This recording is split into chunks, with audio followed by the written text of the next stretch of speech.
Hello friend, সকাল থেকে ব্লগটা স্টার্ট করে দিলাম। তো সুমিতে ব্লগসে তোমাদের সবাইকে ওয়েলকাম। তো সকাল বাজে এখন 6টা। তো স্কিপ না করে পুরো ভিডিওটা দেখার অনুরোধ রইল। আর ভালো লেগে থাকলে লাইক কমেন্ট শেয়ার একটা অবশ্যই করবা। আর আমার পেজে যদি তোমরা নতুন হয়ে থাকো পেজটাকে ফলো অবশ্যই করে দিও। তো সকাল সকাল ঘুম থেকে উঠে এই যে গাছপালাগুলো দেখছি, আর একটু একটু জলও দিয়ে দিলাম। আর সামনে যেগুলো ফুল গাছ ছিল এগুলোর মধ্যে একটু একটু জল দিয়ে দিলাম। আর ছেলে এখন স্কুল যাবে, তো ওর জন্য রুটি টুটি করবো। তো উঠে এই যে আগে গাছপালাগুলো একটু দেখে নিচ্ছি, বাইরের ওয়েদারটা দেখে দিচ্ছি। আজকে ওয়েদারটা খুব সুন্দর করেছে, আর দেখো সূর্য উঠে গেছে, রোদ দিব আজকে। এতদিন আমাদের এখানে রোদেই নেই, তো আজকে মনে হচ্ছে রোদ দিবে, ওয়েদার ভালোই করেছে। কিন্তু পরে দিয়ে কিন্তু ওয়েদার একদম ঠান্ডা করে দিয়েছিল। তো এই যে চা বসাই দিলাম ছেলের জন্য, আর তাওয়া বসাই দিলাম। আর এই যে বাসন টাসন ধুয়ে নিলাম, অল্প ছিল।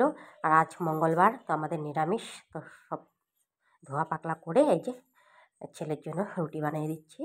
তো ছেলেকে সর্বপ্রথম রুটি বানিয়ে দিয়ে দিব, ও খেয়ে নিব, খেয়ে স্নান টান করে এবার স্কুল যাবে। তো এই যে রুটি বানিয়ে নিচ্ছি। আবার এই যে জল গরমও দিয়ে দিচ্ছি ওকে, খেতে খেতে দিব জল গরম, তারপরে রুটি খাবে। এই যে রুটি বানিয়ে রেখে দিচ্ছি। তারপরে আবারও জল গরম বসাই দিলাম স্নানের জন্য অল্পটুকু করে, যেহেতু ঠান্ডা এত পড়েছে। তো এই যে ও চলে গেলে স্কুল। তারপরে আমি একটু কাজ ছিল, এই যে বেসিনটা একটু সাফা করবো। সব মঙ্গলবারে আমি বেসিনটা একটু ঘষাঘষি করি, কারণ দেখবো একটু নোংরা নোংরা হয়ে যায় প্রত্যেক সপ্তাহে। আমি তার জন্য একটু ঘষাঘষি করিয়ে দিই, একটু সাফা থাকলে ভালো লাগে দেখবা তো। আর সব মঙ্গলবারে কিন্তু আমি সব পরিষ্কার করি, সব মুছামুছি করি। তো সাই সাফা করে নিরামিষটা খাই। তো রাতেই করে রাখি কাজগুলো, আর বেসিনটা ভাবছি সকালে করবো, তাই এখানে করে নিলাম। এই দেখো বেসিনটা সাফা করে দিলাম। তো বেসিন সাফা হয়ে গেল আমার। তারপরে যে বাকি সব আসছিলো এগুলো করে নিলাম। আর এই যে ঘরটা মুছছি। তো সকাল সকাল তো আর ঘর মোছা হয় না, তো স্কুল চলে গেলো, তারপরে আমি ঘরটা ভাবলাম মুছে নিই। তো নিচে তো কিছু কাজ থাকে না, তার জন্য হচ্ছে নিচটা পরে মুছলে হবে। তো এই যে নিচটা এখন মুছে নিচ্ছি। আর গ্যাস ট্যাস ওগুলো রাতে সব মুছে রেখে দিচ্ছিলাম, ওগুলো সব রাতেই করে রেখে দিই, কারণ সকালবেলা হয়ে ওঠে না। ও স্কুল যাবে বলে সকালে উঠেই কিন্তু রুটি বানাতে হয়, তার জন্য রাতেই করে রাখতে হয়। বাকি টুকটাক থাকলে ওটা সকালে পরে ওই স্কুল যাওয়ার পরে করি। তো এই যে ঘরটা আর মুছে নিচ্ছি। আর নিরামিষ হলে জানোই তো সব কিছু ধোয়া পাকলা না করে না খেতে ভালো লাগে না, তাই এই যে সব করে নিচ্ছি। তারপরে এই যে ফ্যানটা একটু ছেড়ে দিলাম, একটু শুকিয়ে যাবে। তারপরে আমি এখন স্নান করতে যাব। তো এই যখন স্নান করে পুজো দিয়ে নিলাম, তো বজরংবলীকে দিয়ে দিলাম আজকে যেহেতু মঙ্গলবার। তো এই যে লাড্ডু দিয়ে পুজো করলাম আজকে, আমাদের গুরুদেবকে সেবা দিয়ে দিলাম।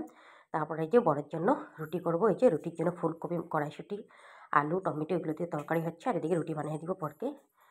তো এই যে তারপরে খাওয়ার জন্য বর ভাত নিয়ে যাবে টিফিনে, ও কাজে যাবে। তো এই যে ছোলার ডাল করব, আর ফুলকপি তরকারি তো হয়ে গেছে, সেটা রুটির সঙ্গে খাবে, আর একটু টিফিনে নিয়ে যাবে। তো এই যে ফুলকপি তরকারিটা হয়ে গেলে এদিকে ভাতও বসিয়ে দিলাম অল্প করে বরের জন্য, দুপুরে আবার করব। তারপরে এই যে এখানে তোমার করছি ছোলার ডালটা করার জন্য।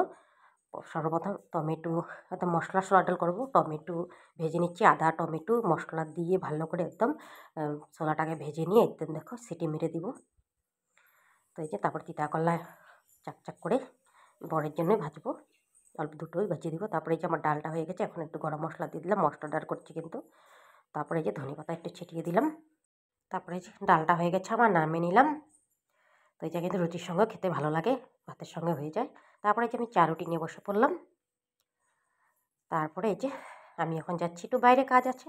তো আজকের ভিডিওটা এতটুকুই, আবার আসবো নতুন একটা ব্লগ ভিডিও নিয়ে। টাটা।